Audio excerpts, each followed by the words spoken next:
Hello बच्चों, आज हम जानेंगे यूपी बोर्ड क्लास 7 हिंदी मंजरी बुक से चैप्टर 6 और उसके कुछ प्रश्नों के उत्तर, जिसका शीर्षक है श्राप मुक्ति, जिसके लेखक हैं रमेश उपाध्याय जी।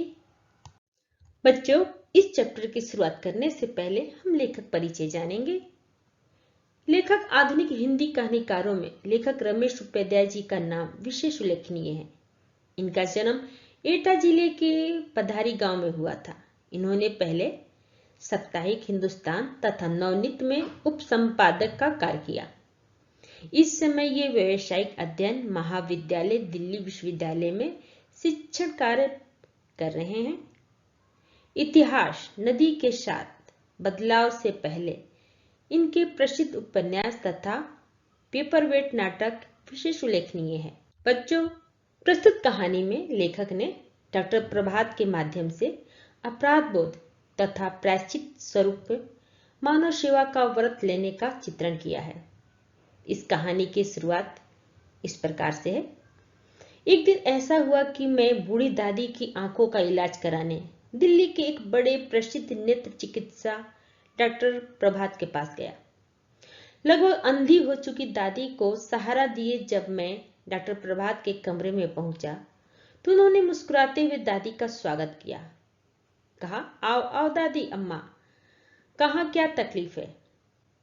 दादी ने आवाज से ही डॉक्टर की उम्र का अनुमान लगाकर कहा, कोई तकलीफ नहीं बेटा, बस बुढ़ापे की मारी हूं। बुढ़ापे में नजर कमजोर हो ही जाती है। डॉक्टर साहब ने कहा, पर मैं तो आंखों का डॉक्टर हूं दादी अम्मा, बुढ़ापे का इलाज मेरे पास कहाँ? डॉक्टर प्रभात ने हंसते हुए कहा। तो मेरी दादी भी कम विनोदी स्वभाव की नहीं। कहने लगी, कोई बात नहीं बेटा, तुम आंखों का इलाज कर दो, बुढ़ापे का इलाज तो भगवान के पास भी नहीं है। ये सुनकर डॉक्टर प्रभात हंस पड़े और दादी से बात करते हुए उनकी आंखों की जांच करने लगे। उन्होंने विस्तार से कई उपकरणों और यंत्रों की सहायता से दादी की आंखों की जांच की। बीच बीच में बातचीत और हंसी मजाक भी करते जाते थे। मैं चुपचाप बैठा डॉक्टर प्रभात की ओर देख रहा था। पहले तो मुझे उनकी हंसी ही कुछ जानी पहचानी लगी, फिर ध्यान से देखने पर उनका चेहरा भी कुछ परिचित सा मालूम हुआ, लेकिन याद नहीं आ रहा था कि मैंने इन्हें पहले कहाँ देखा है। आखिर जब उन्होंने दादी की आंखों की जांच पूरी कर ली तो मैंने उनसे पूछ ही लिया, अब कहाँ के रहने वाले हैं डॉक्टर साहब? तो उन्होंने कहा, इलाहाबाद का हूं। क्यों? अरे हम भी इलाहाबाद के ही हैं, दादी मुझसे पहले ही बोल उठी। अच्छा, बड़ी खुशी हुई। डॉक्टर प्रभात ने सचमुच खुश होकर पूछा, इलाहाबाद में कहाँ रहते हैं आप लोग? तो दादी ने जे ही हमारे इलाहाबाद वाले घर का पता ठिकाना बताया तो डॉक्टर प्रभात ने मेरी तरफ देखा और अचरज भरी प्रसन्नता से बोले, अरे तुम बब्बू तो नहीं हो? और तुम मंटू? अचानक मेरे मुंह से निकल गया। तुम हमारे बचपन के मित्र मंटू है ना? तो मैंने कहा, हाँ भाई, मैं मंटू ही हूँ। वाह यार, तुम खूब मिले। तुम तो शायद जब दूसरी या तीसरी क्लास में पढ़ते थे तभी अपने परिवार के साथ दिल्ली चले आए थे, है ना? वाह, मुझे तो स्वप्न में भी आशा नहीं थी कि जीवन में फिर कभी तुमसे भेंट होगी। सच बड़ी खुशी हुई तुमसे मिलकर। मुझे भी, मैंने अत्यंत प्रसन्न होकर कहा। तभी डॉक्टर प्रभात ने दादी का चेहरा ध्यान से देखा। अचानक उनकी मुस्कान लुप्त हो गई। चेहरा किसी दुखदाई स्मृति में काला सा हो गया। दादी की अत्यधिक कमजोर आंखों को डॉक्टर के चेहरे का यह भाव परिवर्तन नजर नहीं आया। वे प्रसन्न होकर पूछने लगे, अच्छा तो तुम दोनों बचपन में साथ साथ खेले हो? ये तो बड़ा अच्छा संजोग रहा। तुम तो अपने ही हुए डॉक्टर बेटा। हाँ, तुमने अपना नाम क्या बताया? तो उन्होंने कहा, मंटू। इलाहाबाद में हमारे पड़ोस में एक वकील रहते थे, उनके लड़के का नाम भी कुछ ऐसा ही था। बड़ा बदमाश लड़का था, दादी ने कहा। डॉक्टर प्रभात ने कोई उत्तर नहीं दिया। वे सहसा बहुत गंभीर हो गए। दादी के लिए दवाई का पर्चा लिखते हुए उन्होंने कहा, ये बातें फिर कभी होंगी दादी अम्मा, बाहर और भी कई रोगी इंतजार कर रहे हैं। मैं आपकी दवाई लिख रहा हूं, बाजार से मंगवा लेना और दिन में 3 बार आंखों में डालती रहना। फिर अगले सप्ताह आज के ही दिन आ जाना। आपकी आंखों का ऑपरेशन करना होगा। घबराना मत, ईश्वर ने चाहा तो आपकी आंखें अच्छी हो जाएंगी। बाहर आते ही दादी ने मुझसे पूछा, यह उसी वकील का बेटा है, मंटुआ था ना? हाँ दादी, बचपन में मेरे साथ पढ़ता था। बस, तो अब उसके पास दोबारा आने की जरूरत नहीं है। मैं इस टुट्टू के हाथे अपनी आंखों नहीं फुलवाऊंगी। कैसी बातें करती हो दादी, ये तो बहुत माना हुआ डॉक्टर है और अब तो अपनी जान पहचान का भी निकल आया। उस दुष्ट क्यों कह रही हो? मतलब दादी ने कहा कि उस दुष्ट के हाथों मैं अपनी आंखें नहीं फुड़वाऊंगी। तो मैंने कहा कि उसे दुष्ट क्यों कह रही हो दादी? तो तू भूल गया इसने वहां इलाहाबाद में क्या किया था? तो मैंने पूछा, क्या किया था? अरे, तुझे याद नहीं है?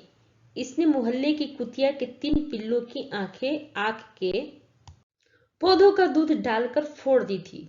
तूने ही तो यह बात हम लोगों को बताई थी। उनमें से एक अंधा पिल्ला तूने जिद करके पाला था, वो भी तुझे याद है ना? मैं सचमुच ही सब कुछ भूला हुआ था, लेकिन दादी की याद दिलाने पर एक धुंधली सी स्मृति उभरी और ज्यों ही मैंने दिमाग को थोड़ा जोर दिया, बचपन की वो दुखद स्मृति सहसा कल की सी घटना के रूप में स्पष्ट होकर मेरी आंखों के आगे आ गई। इलाहाबाद में हमारे पड़ोसी वकील साहब की कोठी के पीछे एक बहुत बड़ा बाग और घास का मैदान था। मैं और मंटू के साथ अक्सर वहां खेला करता था। बाग के मेड़ के पास आग के बहुत से पौधे उगे हुए थे। एक दिन हम खेल खेल में आग के पत्ते तोड़ने लगे। उधर से गुजरते हुए हमारे स्कूल के मास्टर जी ने हमें देख लिया। उन्होंने हमें डांट लगाई और बताया कि आग के पत्ते कभी नहीं तोड़ने चाहिए, क्योंकि उन्हें तोड़ने से जो गाढ़ा गाढ़ा सफेद दूध सा निकलता है, यदि आंखों में चला जाए तो आदमी अंधा हो जाता है। ये जानकारी हम लोगों के लिए एकदम नई और विस्मयकारी थी। वास्तव में ऐसा होता है या नहीं, ये देखने के लिए मंटू ने एक प्रयोग कर डाला था। ठंड के दिन थे और मोहल्ले में आवारा घूमने वाली एक कुतिया ने वकील साहब की कोठी के पीछे बड़ी सूखी टहनियों के ढेर के नीचे 3 पिल्ले दिए थे। पिल्ले बड़े सुंदर थे। मैं और मंटू उनसे खेला करते थे। आग के दूध के भयानक असर की जानकारी मिलने के अगले दिन जब मैं स्कूल से आकर खाना खाने के बाद मंटू के साथ खेलने गया, तो मैंने देखा मंटू आग के पौधों के पास बैठा है और उसने घुटनों में दबा के पिल्ले को कें कर रहा है। मतलब उसने घुटनों में पिल्ले को दबा रखा है और वो पिल्ला कें कर रहा है। 2 पिल्ले पास ही कू कू करते इधर उधर भटक रहे थे। नजदीक जाकर मैंने देखा तो हैरान रह गया। मंटू आग के पत्ते तोड़ तोड़ कर उनका दूध पिल्ले के आंखों में डाल रहा था। मैंने कहा, ये तूने क्या क्या बेवकूफ, पिल्ला अंधा हो जाएगा, मैंने चिल्लाकर कहा। मंटू ने उस पिल्ले को रख दिया और बोला, मैंने उन दोनों की आंखों में आग का दूध भर दिया है, अब देखेंगे तीनों अंधे होते या नहीं। उस गाढ़े चिपचिपे दूध से तीनों पिल्ले की आंखें बंद हो गई। कुछ दिनों बाद आंखें तो शायद खुल गई थी, लेकिन वे अंधे हो गए थे। मंटू की इस बदमाशी की जानकारी केवल मुझे ही थी। मैंने उसे उन प्यारे प्यारे पिल्लों को अंधा बना देने के लिए बहुत बुरा भला कहा था और वकील साहब से शिकायत करने की धमकी भी दी थी। लेकिन मंटू को एहसास हो गया था कि उसने अपनी जिज्ञासा शांत करने के लिए इस प्रयोग के रूप में एक बड़ा पाप कर डाला है। उसने गिड़गिड़ाकर मुझसे कहा था कि यह बात मैं किसी को ना बताऊं। मैं शायद बताता भी नहीं, लेकिन जब उन 3 पिल्लों में से 2 दिन रात कू करते इधर उधर से भटकते आखिर वे मर गए, मुझे बहुत दुख हुआ और उस दिन मैं बहुत रोया। दादी, माँ और परिवार के अन्य सभी लोग मुझे बार बार पूछने लगे कि मैं क्यों रो रहा हूँ। पहले मैंने बात छिपाकर अपने मित्र मंटू को बचाने की कोशिश की, लेकिन फिर मुझे तीसरे पिल्ले का ध्यान आ गया जो अभी जीवित था और उसकी जान बचाना मुझे मंटू को पिटाई से बचाने से ज्यादा जरूरी लग रहा था। इसलिए मैंने रोते रोते सारी बात बता दी और उस पिल्ले की आंखों का इलाज करा देने की जिद पकड़ ली। सब लोगों ने मंटू को बुरा भला कहा। वकील साहब ने उसकी पिटाई भी की। मुझे भी बहुत कुछ सुनना पड़ा, क्योंकि मैंने भी सब कुछ जानते हुए भी बात को तब तक छिपाए रखा जब तक तो पिल्ले मर नहीं गए। आखिर तीसरे पिल्ले को बचाने के प्रयास किए गए। मैंने जिद करके उसे पाल लिया। पिताजी ने उसकी आंखों का इलाज भी कराया, लेकिन वो अंधा ही रहा। माँ और दादी उसकी बड़ी सेवा करती थी।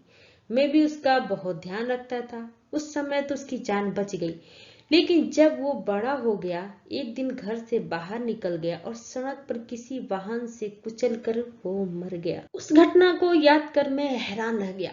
बचपन में 3 पिल्लों की आंखें फोड़ देने वाला मंटू आज इतना बड़ा नेत्र चिकित्सक है। इससे भी ज्यादा हैरानी की बात यह थी कि लगभग 35 साल पहले की यह घटना, जिसे मैं भूल चुका था, दादी को अभी तक याद थी। निश्चय ही वो घटना प्रभात को भी याद होगी, तभी तो वो हम लोगों का परिचय पाते ही अचानक चुप, गंभीर और उदास हो गया था। लेकिन दादी बचपन की उस बातों को लेकर अब तो डॉक्टर प्रभात को बुरा भला कहना ठीक नहीं। मैंने कहा कि दादी, बचपन की उस बातों को लेकर अब तो डॉक्टर प्रभात को बुरा भला कहना ठीक नहीं।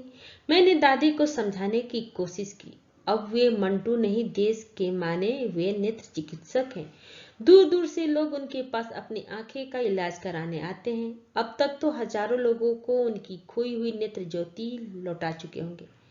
क्या इतनी बड़ी सेवा से उनका बचपन का बोध अवस्था में किया हुआ पाप अब तक धुल नहीं गया होगा? दादी ने कहा, कुछ भी हो, मैं उससे अपनी आंखों का इलाज नहीं कराऊंगी। दादी ने निश्चय के स्वर में कहा। दादी का स्वभाव बिल्कुल बच्चों सा है। हट पकड़ लेती है तो किसी के मनाए नहीं मानती। मैंने उन्हें बहुत समझाने की कोशिश की, लेकिन वे डॉक्टर प्रभात से इलाज कराने को तैयार ना हुई।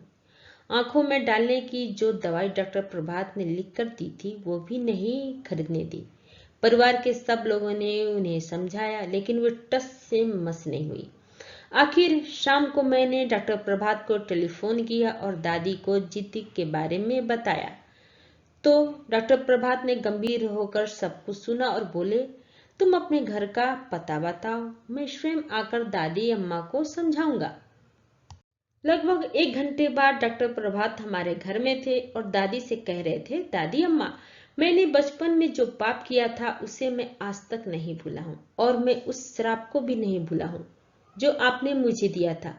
जब तक आप इलाहाबाद में रही, मुझे देखते ही कहने लगती थी, अरे कमबख्त मंटुआ, तूने मासूम पिल्लों की आंख फोड़ी है, तेरी आंखें भी किसी दिन इसी तरह फूटेंगी। आपका इस श्राप से मुझे अपने आप का बोध हुआ और मैंने फैसला कर लिया कि मुझे जीवन में नेत्र चिकित्सक ही बनना है।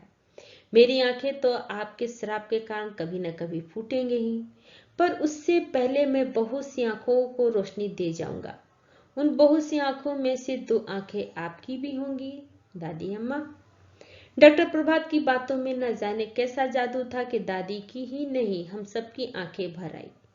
दादी तो इतनी भाव विभोर हो उठी कि उन्होंने डॉक्टर प्रभात को पास बुला के हृदय से लगा लिया।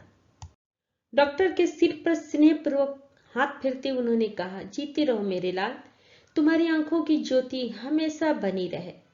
इसके बाद दादी ने मुझसे कहा, अरे बबुआ, तेरा बाल सखाया है, इसकी खातिरदारी नहीं करेगा? जा इसके लिए अच्छी सी मिठाई लेकर आ, और सुन, इसने मेरी आंखों के लिए जो दवाई लिखी थी ना, वो भी खरीद लाना। बच्चों, अब हम इस चैप्टर से कुछ प्रश्नों के उत्तर को जानेंगे। तो पहला प्रश्न है, डॉक्टर प्रभात का चेहरा किस दुखदाई स्मृति से काला सा हो गया? तो इसका आंसर है, डॉक्टर प्रभात का चेहरा दुखदाई स्मृति से इसलिए काला पड़ गया क्योंकि बचपन में डॉक्टर प्रभात ने आग के दूध से 3 पिल्लों की आंखें फोड़ दी थी। सेकंड प्रश्न है, मंटू ने बचपन में क्या पाप किया था और उस पाप का प्रायश्चित उसने किस प्रकार किया? इसका आंसर है, मंटू ने बचपन में आग के दूध से 3 पिल्लों की आंखें फोड़ दी थी। इसका प्रायश्चित उसने नेत्र चिकित्सक बनकर किया। थर्ड प्रश्न है, पर मैं तो आंखों का डॉक्टर हूँ दादी अम्मा, बुढ़ापे का इलाज मेरे पास कहाँ? डॉक्टर प्रभात ने यह जवाब दादी के किस बात के उत्तर में दिया था? इसका आंसर है, दादी जब लेखक के साथ डॉक्टर प्रभात के क्लिनिक में पहुंची तो उन्होंने मुस्कुराते हुए उनका स्वागत किया। कहा, आओ आओ दादी अम्मा, कहाँ, क्या तकलीफ है? उनकी इस बात पर दादी बोली, कोई तकलीफ नहीं बेटा, बस बुढ़ापे में नजर कमजोर हो ही जाती है। दादी की इसी बात का उत्तर देते हुए डॉक्टर प्रभात ने उपयुक्त वाक्य कहे। फोर्थ प्रश्न है, दादी डॉक्टर प्रभात से अपनी आंखों का इलाज क्यों नहीं करवाना चाहती थी? फिर वो इलाज के लिए कैसे तैयार हुई? इसका आंसर है दादी डॉक्टर प्रभात से आंखों का इलाज करवाने के लिए इसलिए तैयार नहीं थी क्योंकि डॉक्टर प्रभात ने बचपन में पिल्लों की आंख फोड़ दी थी।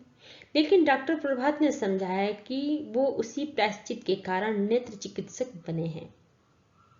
उसे दादी का यह श्राप भी याद है जिसमें उन्होंने कहा था कि एक दिन उनकी आंखें भी फूट जाएंगी, इसलिए अपनी आंखें फूटने से पहले वो अधिक से अधिक लोगों को आंखें दे जाना चाहते हैं।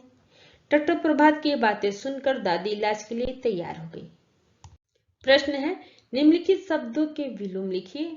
नई, ठंड, पाप, बूढ़ा। इसका आंसर है नई का पुरानी, ठंड का गर्म, पाप का पुण्य, बूढ़ा का युवा। प्रश्न है, निम्नलिखित मुहावरों के अर्थ लिखकर अपने वाक्य में प्रयोग कीजिए। तो मुहावरा है, पहला टस से मस न होना, सेकंड है हृदय से लगाना, थर्ड है मुस्कान लुप्त होना। तो इसका आंसर है मुहावरा पहला है टस से मस न होना। इसका अर्थ हुआ स्थिर रहना। इससे वाक्य बनता है दादी अपने निर्णय से टस से मस न हुई। सेकंड मुहावरा है हृदय से लगाना। इसका अर्थ है प्यार करना। इससे वाक्य बनता है दादी ने डॉक्टर प्रभात को हृदय से लगा लिया। थर्ड मुहावरा है मुस्कान लुप्त होना। इससे अर्थ हुआ फिक्र में पड़ जाना।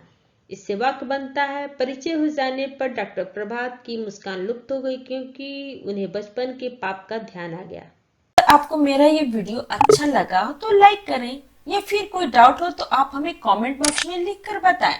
अगर आप पहली बार मेरे चैनल पे आए हैं तो सब्सक्राइब करें और बेल आइकन को प्रेस करें जिससे आपको मेरे नए वीडियो का नोटिफिकेशन सबसे पहले मिले। थैंक यू बच्चों, फिर मिलते हैं अगले वीडियो में।